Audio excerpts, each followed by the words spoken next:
So thank you everybody for being here for our very first guest speaker of our March Towards Your Future series. This is really exciting to have you all here. We have an awesome person here who's going to share a little bit about careers in the national park system.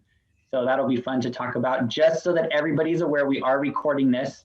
It is going to go onto Teams, so any students that weren't able to be a part of it will be able to see it. So I would encourage you all to turn on your cameras, but if that's not something that you're comfortable with, especially with the recording, we will understand that. And with that,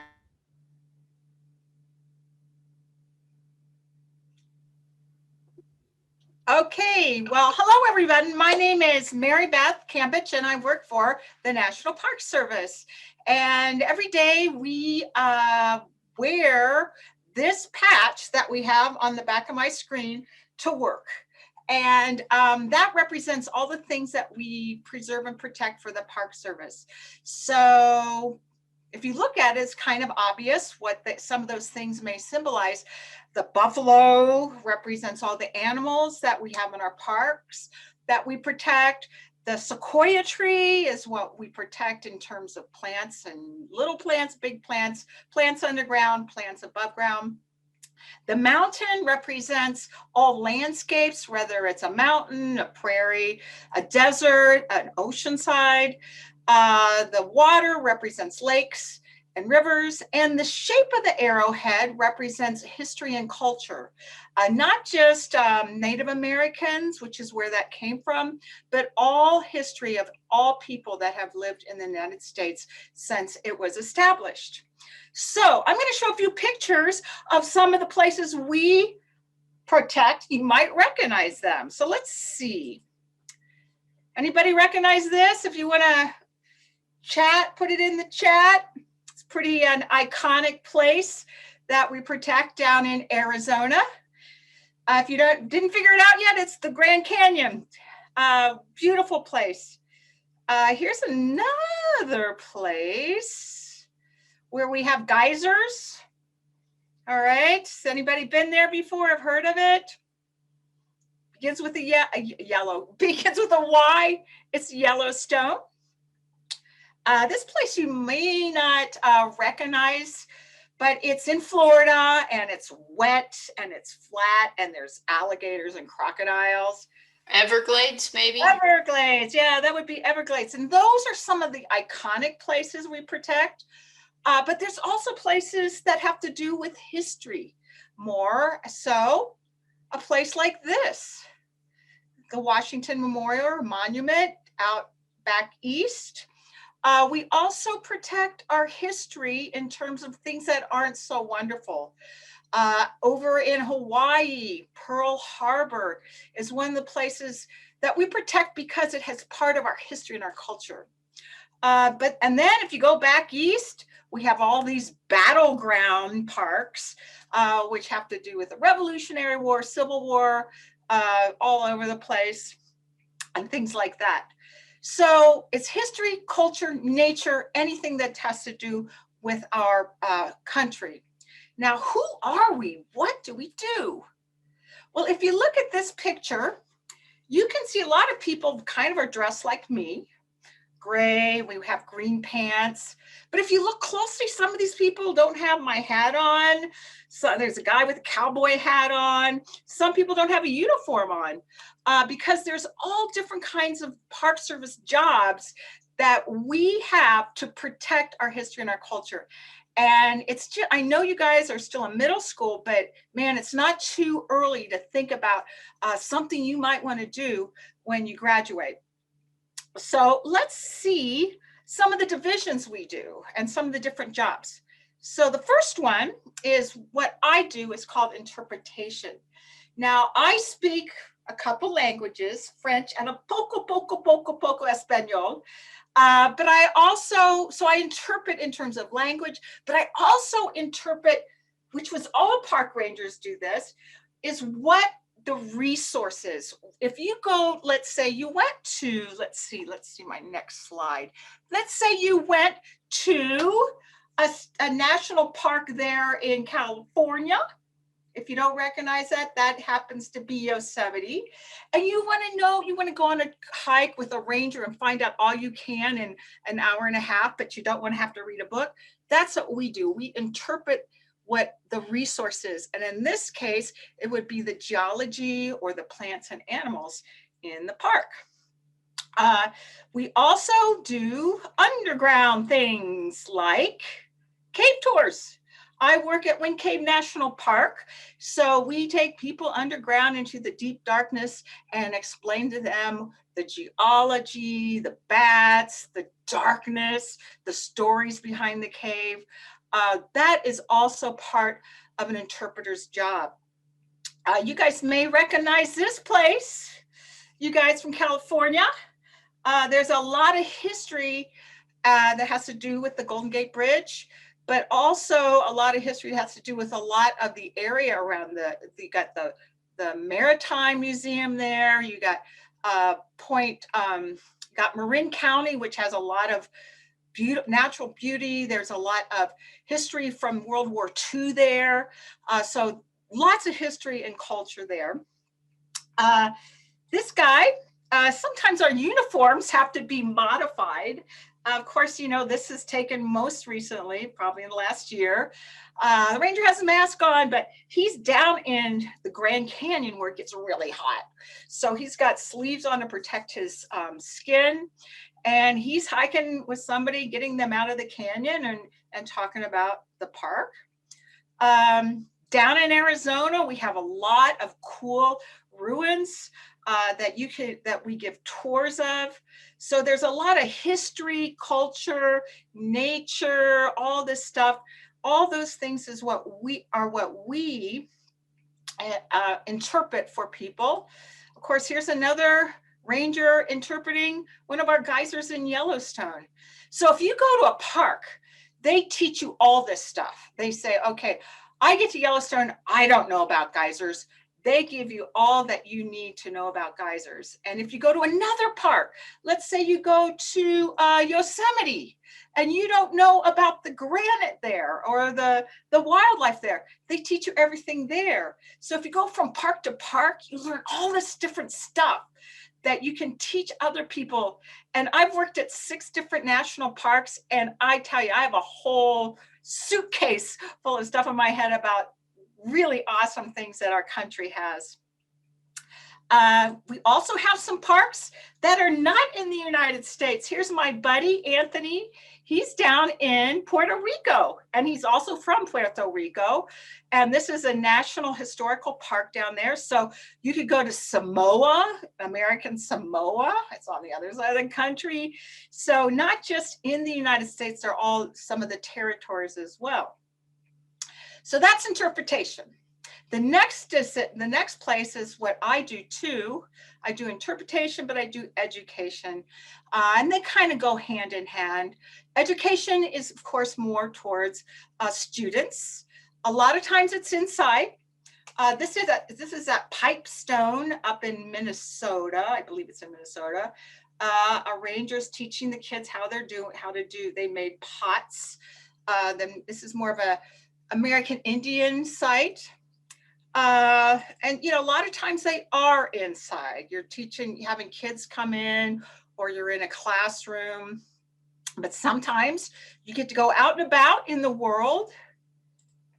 And this is a couple of rangers teaching people about the Day of the Dead. And, you know, there's just so much fun things that you learn. You get the person with the skeleton face on, you know, and it looks like there's a cemetery in the background, teaching kids about that. There's also outdoor youth camps. If you get older, you think, man, there's a camp I went to and it really helped shape my life. We have a lot of rangers that do that as well. And again, you don't know where you're going to be. This is down in Arizona. Have a whole group of school kids out there teaching about this is in Arizona. It's probably going to be more geology based. And I got one more. Oh, I forgot to say, you could work in Hawaii. Here's a ranger out in Hawaii talking about some kind of looks like more of a vegetation thing. So lots of places to work in the Park Service. So education, interpretation. Now, if you don't like talking to people and you like dirt better, this is a great one for you. Archaeology and paleontology. It is digging around, trying to find fossils. These people are actually looking for fossils. Very tedious work, but some people like doing it. Takes a lot of hard work. You're out in the sun. You're, sometimes you get baked. But if you like that kind of thing, this guy, I think this is in southern Utah. If you look closely, you can see he's got a tusk of some sort that was dug out of the ground. So if you like dinosaurs and bones and all kinds of things, paleontology is really a great choice to make. And then we have archaeology. This is probably in southern Utah. I didn't get a place on this one. Digging up ruins of ancient peoples. Very similar to archaeology, paleontology. But people don't think about paleontology or archaeology in terms of more recent time. I thought this was a really cool photo to show you. This is a scuba diver going down into Lake Mead, and this is some kind of leftover warhead from some war. I didn't get into the whole detail of it, but if you're interested in studying things that happened in the past, I would consider this kind of archaeology cool thing to look into. So digging in the dirt, looking at things in the past that are either dead or gone. Maybe you like animals and plants, things that are alive. All right, we got wildlife management. Very, very important part of our Park Service. This ranger is working with a peregrine falcon, which we almost lost them, just like eagles and the, what are those called? What are your things out in California? The condors. Oh yeah, I was going to say condors. Condors. We work with all these kind of fish wildlife places where we reintroduce them if they have been, for whatever reason, taken away from an area. And this guy's reintroducing a peregrine falcon to, I believe that's Acadia, where I used to work. If you like insects and you don't mind getting bitten by mosquitoes, it looks like these guys are in mosquito country with their mosquito nets on. A lot of research done finding about insects that really tell us a lot about our environment. This picture here is from our national park, Wind Cave National Park, and I work in South Dakota.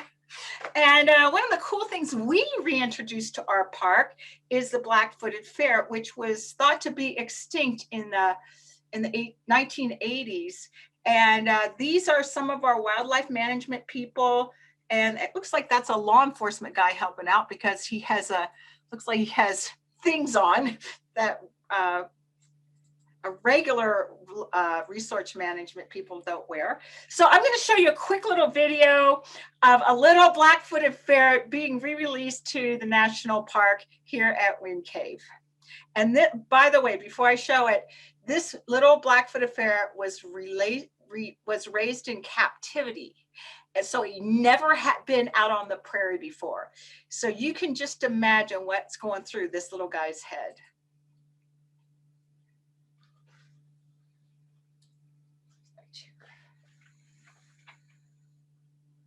So these guys were thought to have been extinct in the 1980s, but a very small population was found, and only 18, by the way, 18 little critters, and they have all been raised in captivity. And this is the first time this little guy has ever been out on the prairie. So he's probably very confused.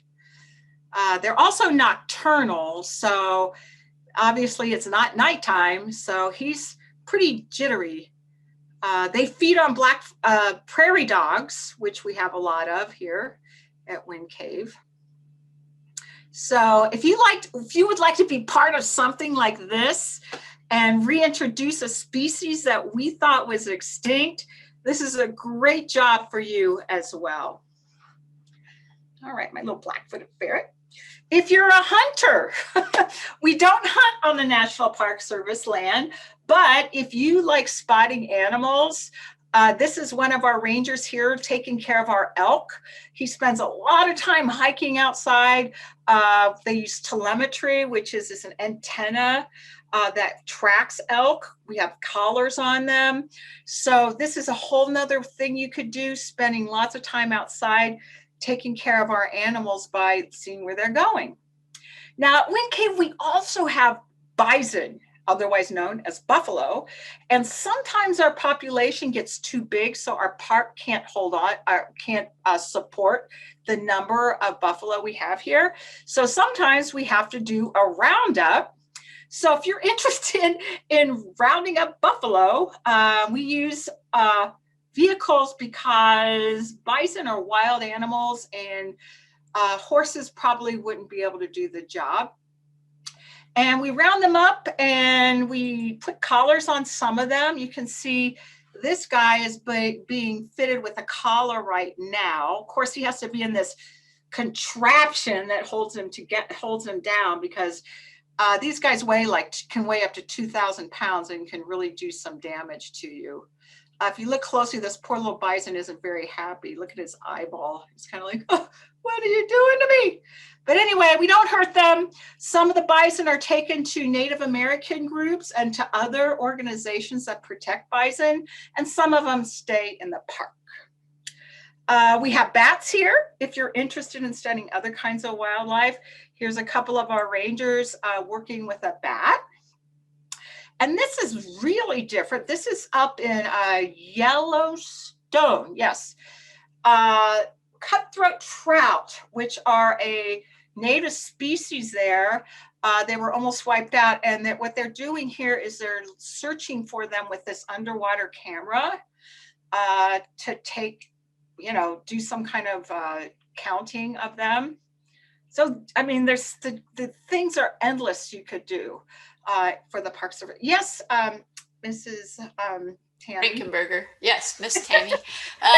So it seems a lot of them are outdoors, but I'll bet some jobs like in the nature center or in the museums, there must be some jobs that are pretty much all indoors, right? Yes, and I don't touch a lot on that, but I will. But that's a good point. I've got a couple pictures of rangers indoors. It's not just animals, it's plants that we study as well. And for all the, and Tammy, Rickenberger, you brought up a good point that all these jobs, you also have to do a lot of research inside too, because, we got to collect data and then we have to work on it inside to enter it and study it. The other thing we have is if you're into law enforcement and fire, some of you young ladies here, you do not have to be a man to be a law enforcement ranger. We got some really great rangers out here that are female and male. They may be doing something like as non-emergency oriented as trying to get the buffalo off the road, which happens a lot here at Wind Cave. We call them bison jams. But, on the flip side, you could have major accidents in parks, and law enforcement are important doing that as well. EMTs, search and rescue, and I'll get into that in just a minute. Sometimes it's just regular traffic stops that can, just like you're speeding or whatever. If you like horses and you want to be a mounted ranger, we actually have horses park rangers on horses that patrol the trails in some of our larger national parks. Okay, fire. Fire is huge, so to speak, in the national parks, and you in California know it better than anybody. We not only put out fires, but we start fires, controlled burns. This is what this guy is doing. He's got a little fuel in his canister. He's burning, making a smaller fire so the fuel doesn't build up, and then you have a wildfire. But they also are firefighters, and last summer when you had those horrible fires, they were the frontline people out there working hard to protect your homes and your cities. A search and rescue. This is out in Yosemite, yeah. These people work really hard to get you off the mountain. Helicopter, when you have helicopter operators, all kinds of things like that. Sometimes down in Colorado on the Colorado River, in Arizona and Utah, people come in on with their boats to rescue people. So those are all the, different kinds of things you could possibly do in terms of fire and search and rescue and police, law enforcement. Now, like Mrs. Tammy said, we have people that work inside, historians and all the people that do paleontology, and they are in scientific laboratories working on things, museums, things like that. And they have to go through old photographs, historical resources, journals, all kinds of things to find out what happened in the past at some of their parks. This happens to be Acadia National Park, again, where I worked. I also used to work at the Wright Brothers Park. So you have, research on early flight, aviation. If you're a nerd and you're like, sorry, I hope I don't offend anybody, but if you really like that kinds of things, go for it, because those are very obviously needed in the Park Service. This ranger, she is an interpretive ranger, but she's talking about Pearl Harbor and what happened there. And if we didn't have historians doing all that research, we wouldn't be able to tell our story, because we aren't historians. We get our information from the historians that work for the Park Service. This is another example of how historians help us. This is the Lewis and Clark Trail Park. And, it helps sculptors and artists. And we do need artists in the Park Service okay, this is a Native American woman with her baby. I think it might be Sacagawea. That research and the artistic need that we have is very important. We got, you guys have missions out there in California. If you're interested in anything from, before we were in the United States of America, that is all part of our American history and culture. And then if you really, really want to work hard and help maintain our parks, maintenance is a job for you. There's all kinds of maintenance. You can do anywhere from laying concrete, right? Putting up, I think this is a new picnic shelter or something, to figuring out where a new trail is going to be in Hawaii. All right. So it's just like, look at that. It's just gorgeous. You got the lava beds and all that kind of stuff. Here at Wind Cave, our maintenance crew have to put in cables for the lighting. If you like working underground, we have a lot of people that do a lot of work maintaining our underground trails.